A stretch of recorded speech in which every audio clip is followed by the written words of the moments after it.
जय हिंद साथियों। आज हम लोग पढ़ने वाले हैं प्रत्यय उपसर्ग हिंदी का सेकंड प्रैक्टिस सेट। ठीक है, तो आज इस सेकंड प्रैक्टिस सेट को अलग तरीके से ही करेंगे। जिस प्रकार से फर्स्ट प्रैक्टिस सेट को अलग तरीके से किए थे, आज इसको भी एक अलग तरीके से ही करेंगे। और साथियों, अलग तरीके से करने का अर्थ ये है कि आपको अगर प्रत्यय और उपसर्ग के कोई अगर सवाल दिख जाए, उसको केवल 2 सेकेंड में आप कैसे उसको सॉल्व कर सकते हैं, इसके बारे में हम लोग बहुत अच्छे से जानेंगे। और साथ ही साथ इसके जितने जितने शब्दों के अर्थ हैं उनको भी जानते चलेंगे। तो चलिए साथियों, शुरू करते हैं। अगर आप इस वीडियो पर नए हैं तो प्लीज़ इस चैनल को सब्सक्राइब कर लीजिए और इस वीडियो को लाइक ज़रूर कीजिएगा, क्योंकि मज़ा आने वाला है। आप देखते रहिए, मज़ा आने वाला है और आपको इस वीडियो के अंत तक ही मज़ा लेकर आएंगे। ठीक है, चलिए साथियों, पहला क्वेश्चन है, निर्वाह में प्रयुक्त उपसर्ग है। अगर पूछ रहा है कि निर्वाह में प्रयुक्त उपसर्ग है, तो देखिए निर्वाह में प्रयुक्त उपसर्ग, इसका ऑप्शन सी हो जाएगा। अगर पूछे कि उपसर्ग होता क्या है, और साथियों यहाँ पे हलंत रहेगा। ठीक है, यहाँ पे हलंत रहेगा, इसमें थोड़ा मिस्टेक हो गया। तो देखिए, अगर पूछे कि प्रत्यय किसे कहते हैं या उपसर्ग किसे कहते हैं, तो ध्यान रखिए, उपसर्ग जो होता है साथियों, वो किसी शब्द के आगे लगकर उसके अर्थ में विशेष परिवर्तन ला देता है, उसे क्या कहते हैं, उपसर्ग कहते हैं। और प्रत्यय जो कहते हैं, वो शब्द के पाछे लगकर उसके अर्थ में विशेष परिवर्तन ला दे, उसे क्या कहते हैं साथियों, प्रत्यय कहते हैं। तो प्र, देखिए इसको पकड़ने का एक तरीका है, प्र अर्थात पाछे, किसी शब्द के अर्थ में ये पाछे लगेगा। और उपसर्ग तो आप जान ही जाएंगे कि उपसर्ग आगे लगेगा। ठीक है, जब ये प्रत्यय पीछे लगा तो उपसर्ग आगे लगेगा। तो चलिए साथियों, अगर पूछ दे कि निर्वाह का अर्थ क्या होता है, तो याद रखिए निर्वाह का अर्थ होता है वहन करना, वहन करना या निवाहना। ठीक है, अगला क्वेश्चन है, अगले क्वेश्चन में पूछ रहा है, हिंदी में कृत प्रत्ययों की संख्या कितनी होती है। अगर पूछे हिंदी में कृत प्रत्ययों की संख्या कितनी होती है, साथियों मारना एकदम तुरंत 42। ऑप्शन इसका राइट ऑप्शन है ऑप्शन सी। ठीक है, 42 होते हैं। अगर पूछें, देखिए इसमें पूछेगा ये भी कि प्रत्यय कितने प्रकार के होते हैं, तो याद रखिए प्रत्यय 2 प्रकार के होते हैं। पहला है कृदंत प्रत्यय, क्या है, कृदंत प्रत्यय, और दूसरा है साथियों तद्धित प्रत्यय। ठीक है, तद्धित प्रत्यय, पहला कृदंत और दूसरा तद्धित प्रत्यय। और साथियों देखिए, अगर पूछे कि कृदंत प्रत्यय के कितने भेद होते हैं, तो याद रखिए इसके 7 भेद होते हैं। ठीक है, ये भी 7 प्रकार के होते हैं। ठीक है, अगला क्वेश्चन है,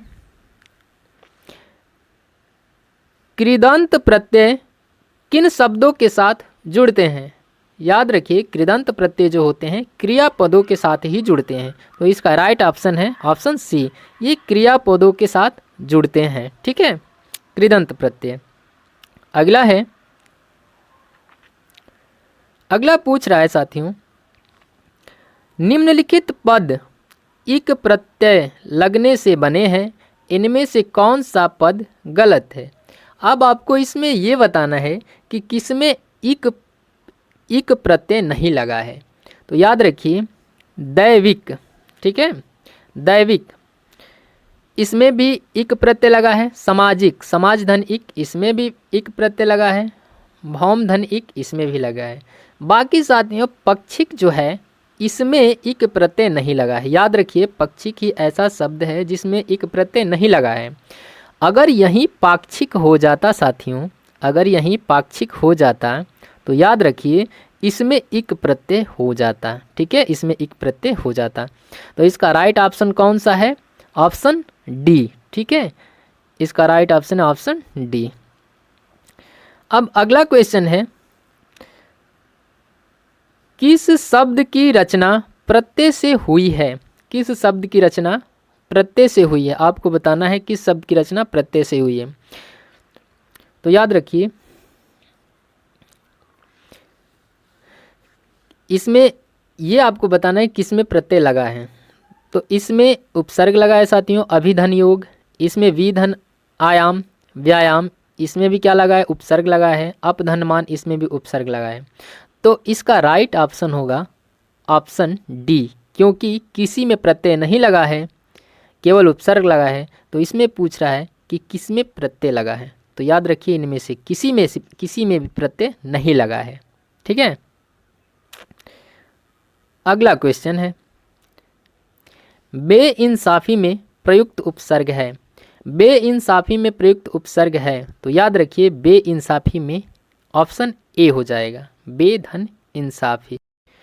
बे का अर्थ होता है साथियों बिना, यानी कि नहीं के अर्थ में होता है। ठीक है, अगर बेइंसाफी का अगर अर्थ पूछे तो याद रखना बेइंसाफी का अर्थ होता है अन्याय।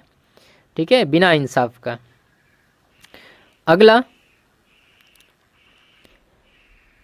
है ना, अलग तरीके से हम पढ़ा रहे हैं ना, तो साथियों याद रखिए सब कुछ अलग तरीके से ही बताएंगे आपको और हर एक शब्द का अर्थ बताते चलेंगे आपको। ठीक है, निम्नलिखित में से उपसर्ग रहित शब्द है। निम्नलिखित में से उपसर्ग रहित शब्द कौन सा है, आपको बताना है उपसर्ग रहित शब्द कौन सा है। तो याद रखिए उपसर्ग जो होता है शब्द के पहले लगता है। ठीक है, तो सुधन योग इसमें सुयोग इसमें भी है उपसर्ग, विधन देश इसमें भी है, अतिधन अधिक इसमें भी है।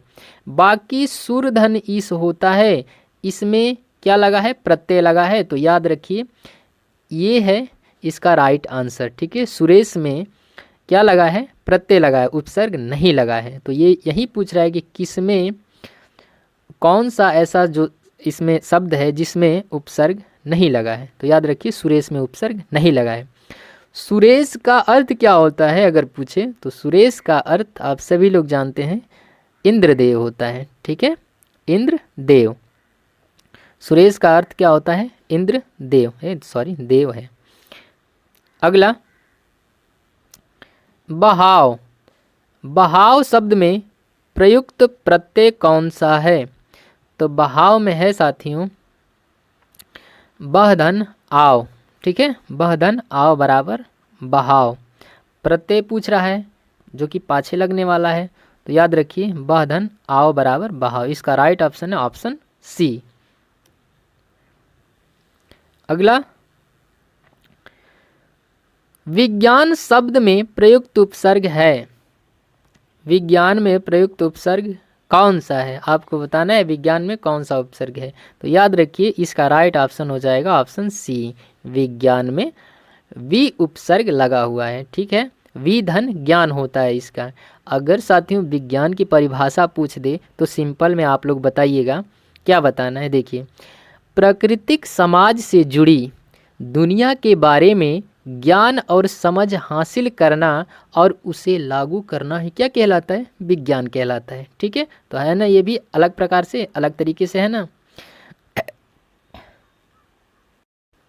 जहां आप लोग सीखते हैं कि सुव्यवस्थित संगठित व्यवस्थित ज्ञान को विज्ञान कहते हैं, हमने आपको एक सिंपल तरीके से बताया। ठीक है, तो याद रखिए सब कुछ अलग तरीके से ही जानेंगे और बहुत अच्छे से समझेंगे।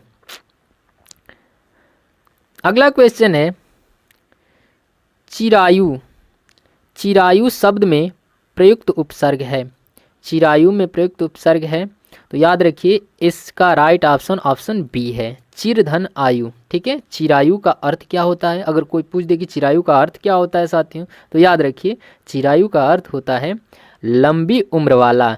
क्या होता है, लंबी उम्र वाला, लंबी उम्र।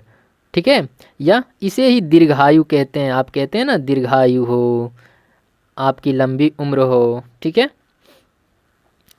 अगला क्वेश्चन है धुंधला। धुंधला शब्द में प्रयुक्त प्रत्यय है, प्रत्यय जो कि पीछे लगे। तो धुंधला में कौन सा प्रत्यय है साथियों, तो धुंध प्लस ला, इसमें ला प्रत्यय है। ठीक है, इसमें ला प्रत्यय है। अगला दोषहर्ता।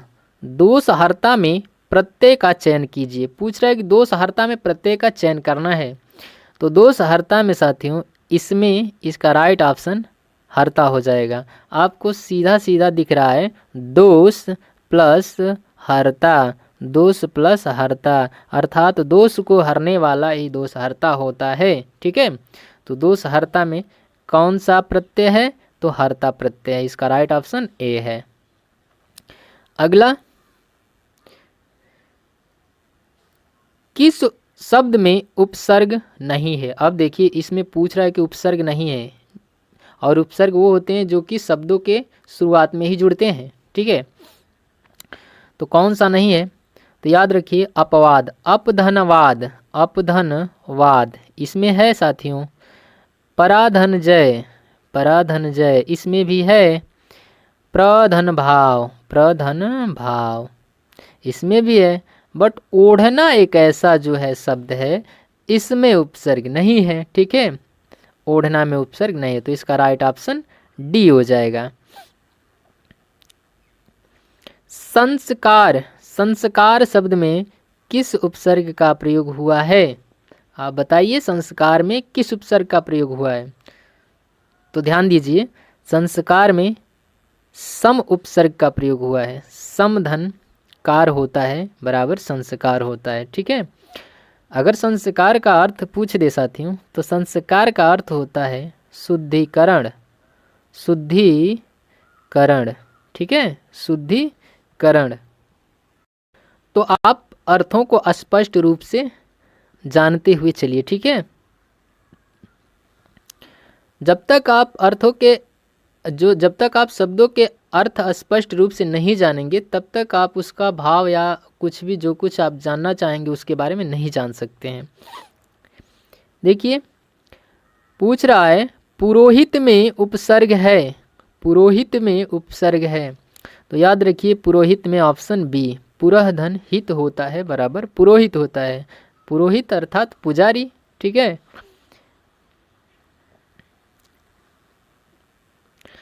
अनवत नहीं अवनत, सॉरी, अवनत शब्द में प्रयुक्त उपसर्ग है। अवनत शब्द में प्रयुक्त उपसर्ग कौन सा है साथियों, आप बता सकते हैं। तो इसमें अव उपसर्ग है, ठीक है, क्योंकि उपसर्ग पहले लगता है। अवधननत बराबर अवनत।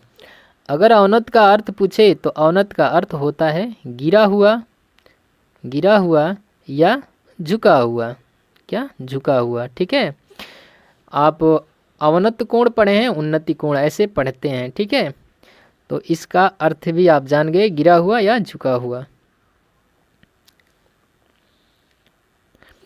सावधानी, सावधानी शब्द में प्रयुक्त प्रत्यय है। सावधानी शब्द में प्रयुक्त प्रत्यय है, तो याद रखिए सावधानी में सावधान प्लस बड़ी ई यही है प्रत्यय, ठीक है। तो इसका राइट ऑप्शन ई होगा। सावधानी का अर्थ होता है सतर्क या सजग, ठीक है। सबके सब अर्थ जानने के लिए एकदम तत्पर हैं। चलिए, कठिन शब्द में प्रयुक्त प्रत्यय है। कठिन में कौन सा प्रत्यय है, नहीं कनिष्ठ में, कनिष्ठ में कौन सा प्रत्यय है। तो याद रखिए कनिष्ठ में प्रत्यय है इष्ट, इष्ट प्रत्यय है। इसका राइट ऑप्शन ऑप्शन बी हो जाएगा, ठीक है। अगर कनिष्ठ का अर्थ पूछे साथियों तो बताना पद या उम्र में सबसे छोटा, ठीक है। कनिष्ठ का अर्थ होता है पद या उम्र में सबसे छोटा, ठीक है, सबसे छोटा, ये होता है कनिष्ठ का अर्थ। अतीव शब्द, अतीव शब्द में निम्नलिखित में से कौन सा उपसर्ग है। अतीव शब्द में निम्नलिखित में से कौन सा उपसर्ग है। तो याद रखिए अतीव में है अति उपसर्ग है, ठीक है, अति उपसर्ग। अतीव, अतीव में अति उपसर्ग है, ठीक है, अति उपसर्ग, ठीक है। अगर ये अतीव का अर्थ क्या होता है, अतीव का अर्थ होता है अत्यंत, क्या होता है, अत्यंत होता है, ठीक है। अगला अमावट, अमावट में प्रत्यय है, अमावट में याद रखिए इसमें है आवट प्रत्यय है। अमावट जो होता है आम के रस को निचोड़ करके कुछ उसका पन्ना वन्ना बनाते हैं या पापड़ ओपड़ करते हैं, उसे अमावट कहा जाता है। तो इसका राइट ऑप्शन ऑप्शन सी है, ठीक है। तो आज के लिए इतना ही, और आप अब अगले प्रैक्टिस सेट में हम लोग लेकर के आएंगे समास, कंपाउंड, और कंपाउंड को भी एक अलग तरीके से ही पढ़ेंगे, ठीक है, अलग तरीके से एकदम पढ़ेंगे। और अगर आपको इसकी अगर PDF चाहिए तो आप हमारे टेलीग्राम चैनल से जुड़ जाइए, यहाँ से आपको प्राप्त हो जाएगी। ठीक है साथियों, तो आपके लिए एक कार्य है, आपके लिए एक कार्य है। वो कौन सा कार्य है हम बता रहे हैं, देखिए। और कौन सा कार्य है कि आपको कृत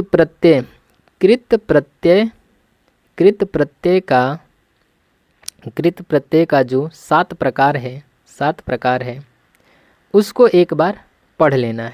ठीक है, पढ़ लेना है। कौन कौन से हैं ये भी बताना है। ओके साथियों, आज के लिए इतना ही। धन्यवाद।